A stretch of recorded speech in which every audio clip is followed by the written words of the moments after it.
They took a surprise trip to Iceland. I found out from Facebook, saying, family only, once in a lifetime. I said nothing, until my sister sent me a screenshot she meant for my mom. She'll never even know. Her card handled the flights. I texted her one thing, safe travels, then flagged the charges as fraud, reported the passports as compromised. At 5:17 a.m., I got an email from the airline. Booking canceled due to verification failure. And then came the real message. We're stuck. Call US. I found out they went to Iceland through an Facebook reel. The video started with my sister Aubrey doing a spin in front of some surreal volcanic landscape, then cutting to my mom laughing in the blue lagoon, steam curling around her face like she was in a commercial. The reel ended on a wide shot of snow-covered mountains, captioned, just for family, once in a lifetime. That last part was what did it, just for family.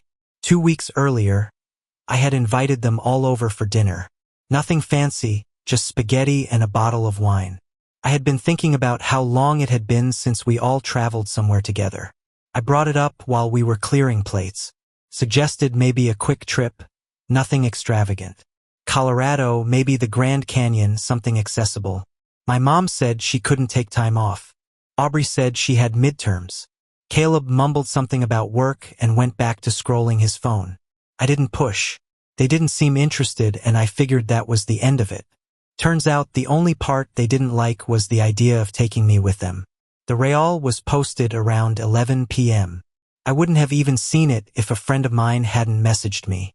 She follows Aubrey and assumed I was already there. Thought it was weird I hadn't posted anything. I opened the link, half confused, thinking maybe it was an old trip being reposted or some random throwback. But no, the timestamp was current. They were in Reykjavik. They'd left without a word. I watched the video again, slower. My mom's winter coat was new. Aubrey's scarf was the one I gave her last Christmas. They looked like they were having the time of their lives. Not a single empty seat or awkward glance to suggest anyone was missing. My phone buzzed again. A message from Aubrey. I didn't even have to open it to know it wasn't meant for me. It was a screenshot of her texts with my mom.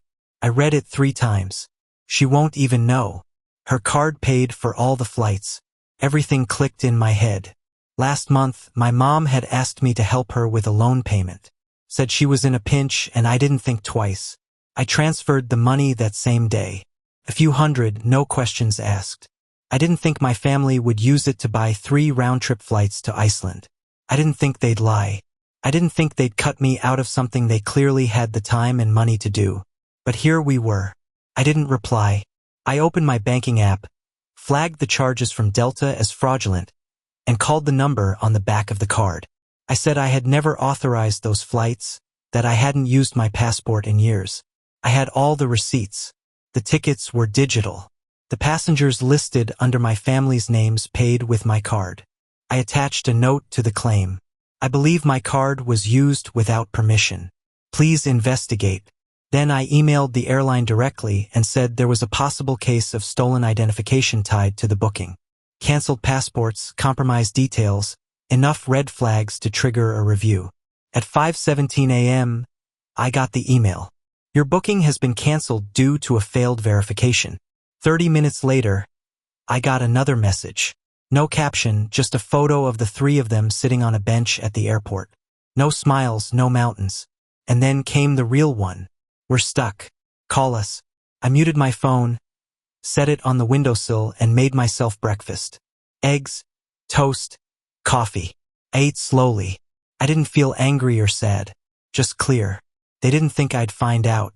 They thought I'd sit back home while they soaked in geothermal spas and hiked glaciers. They thought I'd be too naive to notice the money was gone or too polite to ask questions if I did. But I did notice, and I wasn't feeling polite anymore. I didn't call them back. Not when they messaged. Not when they called. Not when Caleb sent a voice note asking what the hell was going on. I didn't respond when my mom tried FaceTiming me twice in a row. I let it all pile up. Calls, voicemails, texts, even a few emails.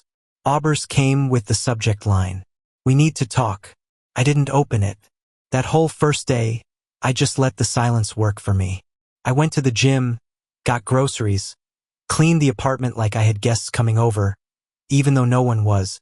There was something deeply satisfying about having my own space untouched while they were all stranded in another country, scrambling to figure out what went wrong. Late that evening, I finally opened a message from Caleb. We're stuck at the airport. They're saying we can't rebook until we pay full price again. What the hell did you do? I thought about answering, thought about saying. I did what anyone would do when their money is stolen and used to fund someone else's secret getaway. But I didn't. Instead, I typed out a single message and sent it to the family group chat. Have a good trip. That's when things really started unraveling. By the next morning, they managed to get a cheap hostel in downtown Reykjavik. My sister posted a photo of a bunk bed and a shared bathroom, and someone in the comments asked where the fancy hotel went. She deleted the post an hour later. I guess she forgot I could still see everything she posted before she took it down. The next text I got was from my mom. Long rambling. Something about how the trip was meant to be a bonding experience for her and the kids, how she didn't mean to exclude me, how they thought I'd be busy with work anyway. She even had the nerve to say she was going to pay me back eventually. She ended it with, "This reaction is really hurtful." I didn't answer. By day 3, they were still in Iceland. Flights back were too expensive without my card. They hadn't figured out another way to pay. The messages kept coming, shifting from confused to annoyed to outright furious. Real mature Ezekiel. You're acting like a child. I can't believe you'd sabotage your own family. That one made me laugh out loud. By now, they knew exactly what happened. The charges were reversed. The airline wouldn't rebook without full payment. They were on their own until the next affordable flight out, which from what I gathered was still 3 days away. That night, I made a post of my own, just a picture of my living room, clean and quiet, my coffee table with a book and a cup of tea. No caption, no need. They saw it. I know they did. The next morning, Aubrey called 10 times in a row, no voicemail, just her name popping up again and again until I blocked her. They'd gone to Iceland to escape, to enjoy something exclusive, something that didn't include me. They'd used my money to do it. And now, not only were they stuck, they had to sit with each other in a cheap hostel, broke, panicking, and pissed. And it was only going to get worse from here. They got back on a Tuesday night. I knew because I tracked their flight.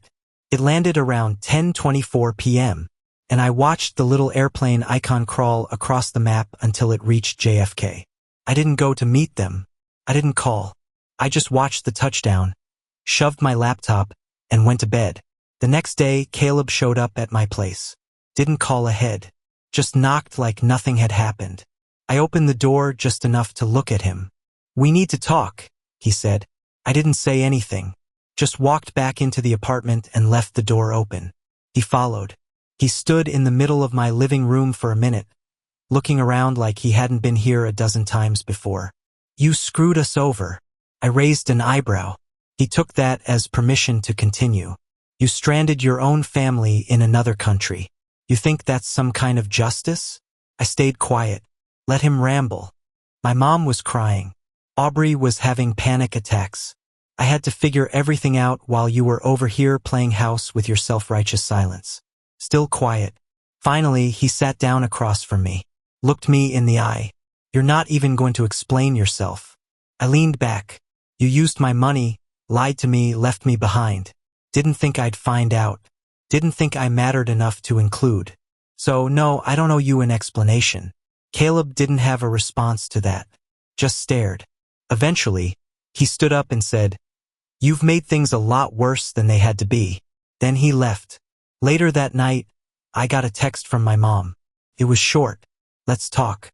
I ignored it. The next day, Aubrey posted a photo of our front porch from her car window with the caption, "Guess we know where we stand now." I didn't react. But something shifted after that. The tone of their messages got sharper. Less guilt, more blame. My mom left a voicemail saying she wanted to talk face to face because this family couldn't go on like this. Caleb sent a string of messages accusing me of humiliating them. Aubrey went quiet for a while, then tagged me in a meme about holding grudges. That week, I removed them all from my Netflix account, Then Spotify changed the password to the family cloud storage, revoked access. They noticed. Mom texted, "Really? This is petty." I texted back, "That was my Netflix too." They were furious. Said I was being childish, vindictive. Caleb threatened to bring this to everyone, whatever that meant. I think he was hoping I'd feel guilty, maybe scared, but all it did was make things easier. The next time I saw them was at a family dinner my aunt was hosting. I hadn't planned on going, but I showed up just to see what they do. The minute I walked in, the room shifted. My mom avoided my eyes. Caleb was stiff, quiet. Aubrey didn't even look at me. I stayed for exactly 40 minutes. I chatted with my cousin, laughed at a joke from my uncle. Then I stood up, said my goodbyes, and left. Later that night, I sent a final message to the family group chat. I'm done trying to explain things to people who think betrayal only counts when they're the victims. Good luck. That was the start of the next phase. I thought they'd calm down, maybe even apologize eventually. I was wrong. They had something else planned. 2 weeks of silence passed after the dinner. No messages, no calls, not even passive-aggressive subtweets. I figured maybe they'd finally let it go. Accepted what they did, sat with the shame, and moved on. Then my landlord called. Someone had submitted an anonymous complaint saying I was illegally subletting my apartment on the side for cash. The kind of thing that could get your lease terminated fast. He said he had to follow protocol and schedule the walkthrough. I don't sublet. I don't even like guests. But I nodded, let him inspect the place, and pretended I didn't know who did it. 3 days later, my car got tagged for removal. A big orange sticker slapped across the windshield, the kind that takes forever to scrape off. Vehicle reported as abandoned. It was parked legally. I called the city, filed the appeal, cleared it up, but I didn't miss the timing. It wasn't random. It was pressure. Then came the fake job applications. 3 companies reached out asking to confirm my availability for positions I never applied for. One of them was for a warehouse job in upstate New York. Another was for a graveyard shift at a call center. My resume, my phone number, my email. By the time I got an email asking if I was still interested in the adult webcam opportunity, I knew it was Aubrey. That kind of thing was her brand of petty. I didn't respond, didn't flinch, just started collecting screenshots, call logs, email headers. I kept everything organized. Dates, times, details. I wasn't angry. I was patient. I was done playing defense. They wanted to turn this into a war. I was fine with that. The final straw came from Caleb. Someone had opened a fake Venmo account with my name and photo. They were sending tiny payments to people. $1 here, $2 there, with messages like "for bail" and "thanks for not snitching." The account linked back to a burner email, but I traced the profile photo. It was one of me from 3 years ago taken at a barbecue. A picture I never posted online. Only Caleb had a copy of that photo. That's when I moved from reaction to retaliation. I started with his reselling side hustle. He'd been flipping electronics under the table for months, stacking cash, bragging to friends, stored everything in my mom's garage. I waited until he posted a story from a concert, time-stamped and geotagged. Then I made 3 calls, one to the HO, one to the city code enforcement, one to his landlord. I told them everything, described the stacks of boxes, the foot traffic, the shipping he was doing out of the place. 2 days later, the city issued a warning. His landlord flagged him. The Hoy called my mom, who didn't know anything about it. I let that chaos simmer for a week. Then I hit the storage unit. I still remembered the password. Back when he asked me to help him move, I handled the registration. I called, pretended to be him, said he wanted to cancel autopay. The account dropped into default status within days. Then came the inspection. They opened the unit after a mispayment, found stacks of unreported inventory, no commercial license, no documentation. They froze the unit. He tried to fight it, but the damage was done. He lost thousands. His silence was immediate. The next day, Aubrey posted a screenshot of a GoFundMe she made. Tough times, the caption said. Comments were turned off. I could see the fractures now. My mom wasn't liking Aubrey's posts. Caleb stopped tagging anyone. I saw a photo from a cousin's birthday dinner. Aubrey and Caleb weren't even sitting next to each other. No shared jokes, no inside comments. But my mom was the one who cracked first. She showed up at my office building. I spotted her from the glass wall before she made it to reception. I ducked into a side corridor and waited until she left. Security flagged her visit. That night, she left a handwritten note on my door. It was a mix of blame and desperation. She said I was blowing things out of proportion, that they hadn't meant to exclude me, that they thought I wouldn't be interested in Iceland, that they never expected me to take it so personally. And the kicker, this is all tearing our family apart. I didn't respond. The next morning, she texted, "Let's just put this behind us. No more drama." That's when I knew she was scared. Scared of how far I might go, of what I knew, of what I might still do. But I wasn't done. They thought I'd cooled off, that I had gotten my revenge and would move on. But what they didn't understand was that revenge wasn't about balance anymore. It was about breaking the cycle. And I was just getting started. 3 days after her message, I got a call from my uncle. He never calls me. He opened with a sigh and didn't even bother with small talk. Said he didn't want to get involved, but that things were getting out of hand. Apparently, my mom had been calling around, trying to get the rest of the family on her side, spinning the story like I'd gone rogue, ruined their trip for no reason, and was now deliberately trying to destroy the family. I let him talk. He asked if I wanted to come over for coffee and talk it out. I told him I appreciated the call. That was it. Within a week, word got around. I started getting cold texts from cousins I hadn't heard from in years. Mostly polite little probes. "Hope you're doing okay. Heard there's been some stuff going on. Let me know if you want to chat." The guilt tour was in full swing. Meanwhile, my mom and Aubrey launched a new tactic. They tried to get my job involved. An anonymous email was sent to HR claiming I had been using company resources for personal vendettas, that I was harassing family members, abusing internal systems. Luckily, our HR department is small and I'm close with the director. She brought me in, closed the door, and showed me the message. "I'm not even going to file this," she said, "but you should know someone wants to see you gone." I thanked her and left the meeting with my hands practically shaking. That night, I sat at my desk and started writing. Not messages, not replies, a letter 6 pages long. Not to them, but to the rest of the family. The cousins, the aunts, the uncles, everyone they had tried to recruit. I wrote the truth, laid it all out, dates, screenshots, proof. I didn't beg for sympathy. I didn't make excuses. I just told the story start to finish.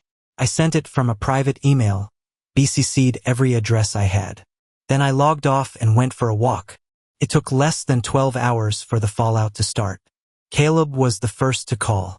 He didn't even try to deny it this time, just started shouting. I hung up. Aubrey followed with a series of unhinged messages about how I exaggerated everything and ruined their reputation. I didn't respond. Then came silence. They stopped posting online. My mom deleted her Facebook account entirely. My uncle messaged me again, this time saying, "Whatever happens next, just protect your peace." I took his advice literally. I blocked them all. Phone, email, socials, changed my locks just to be safe, cleaned out my apartment, scrubbed their photos from my walls, dumped an entire box of old cards and keepsakes into the trash. I didn't cry. I didn't hesitate. Something in me shifted that week. It wasn't just about revenge anymore. It was clarity that I didn't need them, that maybe I never really had them in the way I thought I did. And then just when I thought it was over, I got a letter in the mail, handwritten, postmarked from our hometown. It was from my mom. Just one sentence. "You win, Ezekiel, but this isn't over." I sat there holding it for a long time, and I realized she still didn't get it. It was never about winning. It was about walking away. I didn't keep the letter. I tore it in half without reading it again and dropped it in the trash with the kind of calm that only comes when you're absolutely sure of yourself. The part of me that once would have hesitated, waited, hoped, replayed was gone. For the first time in years, I felt still. No background noise of obligation. No imaginary scoreboard where I'm always trying to balance being the good son or the forgiving sibling. That version of me had died somewhere between their flight to Iceland and my last email. Life got better fast. I got promoted at work. My boss said she liked how I've been laser-focused lately.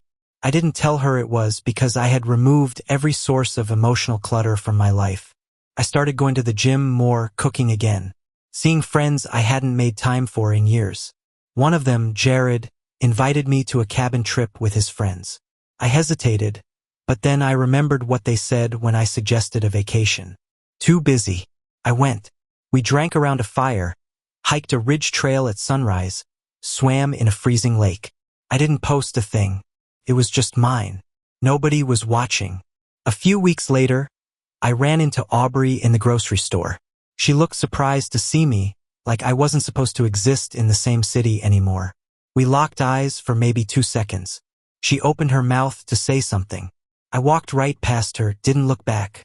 I'm not naive. I know my name still comes up when they talk to each other, probably followed by a scoff or a sigh. Maybe they tell the story differently now. Maybe in their version, I'm bitter or unstable or cruel. That's fine. Let them rewrite history. I'm not sending corrections anymore. I don't know what Caleb's doing now. I haven't checked.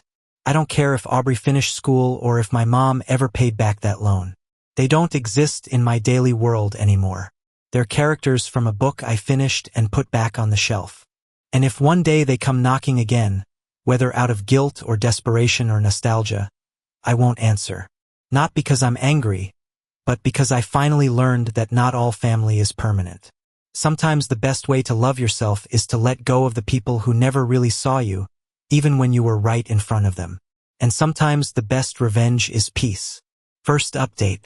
About 6 months after everything, I got a knock on my door just after 8 p.m. I wasn't expecting anyone. It was a Wednesday, raining, and I had just settled into the couch with a bowl of stir-fry and a documentary playing in the background. I checked the peephole. It was Caleb. I almost didn't open the door, but curiosity went out and I cracked it just enough to see his face. He looked tired, like someone who'd been carrying something heavy for too long. I'm not here to fight, he said. Just listen for a minute. I said nothing but left the door open and stepped aside. He walked in slowly, looking around like he barely recognized the place. I didn't offer him anything. I just waited. I need to tell you something, he said, and it's not about Iceland. That caught my attention. He sat down at the edge of the couch like someone preparing to confess in a church. Aubrey's pregnant. That didn't register right away. I waited for more. She hasn't told Mom yet. She's not sure if she's going to. And he paused like it physically hurt to say it. She doesn't know who the father is. I blinked. Of all the things I expected him to say, that wasn't even on the list. He kept going. She's a mess, man. She's been trying to keep it together. Finishing school, working 2 jobs. But she's scared. I didn't respond. She wanted to come here. She chickened out. Now I was irritated. Why are you telling me this? Because he said she thinks she'd be the only one who wouldn't judge her. I almost laughed after everything they'd done. After using me, lying to me, trying to ruin me when I pushed back. Now I was supposed to be the soft place to land. He stood up. I know we can't fix what we broke, but I think she really regrets it, not just the trip. Everything. I opened the door for him. He walked out without another word. That night, I lay in bed staring at the ceiling, not angry, just unsettled because for the first time since I'd walked away, something tugged at me. I didn't feel sympathy, but I couldn't deny the small ache behind the ribs. I didn't message her. I didn't reach out, but I left my number unblocked. Not because I wanted to reconnect, but because I wanted to see what she would do with the first chance she had to be honest. 2 weeks passed. Nothing. Then late one night, 2:11 a.m., I got a text from a number I didn't recognize. It just said, I didn't know how to say it, but thank you for not slamming the door. There was no name, but I knew it was Aubrey. I stared at it for a while, not because I was moved, but because it was the first time she'd reached out without trying to justify, explain, or twist things. No manipulation. No side comments. I didn't respond. 3 days later, she sent another. I've been going to counseling alone. It's hard. Still no ask, no apology, just another small update. Like she was testing the water to see if silence would answer back. That night, I went to her Instagram. She hadn't posted anything since the GoFundMe. Her bio was wiped clean, just her name and a black heart emoji. I didn't follow, just looked, then closed the app. But part of me thought maybe, just maybe, this time she wasn't reaching out to be rescued. She was reaching out to face what she broke. And maybe that meant something. Not enough for trust, but maybe enough for a conversation one day. Not now, but maybe.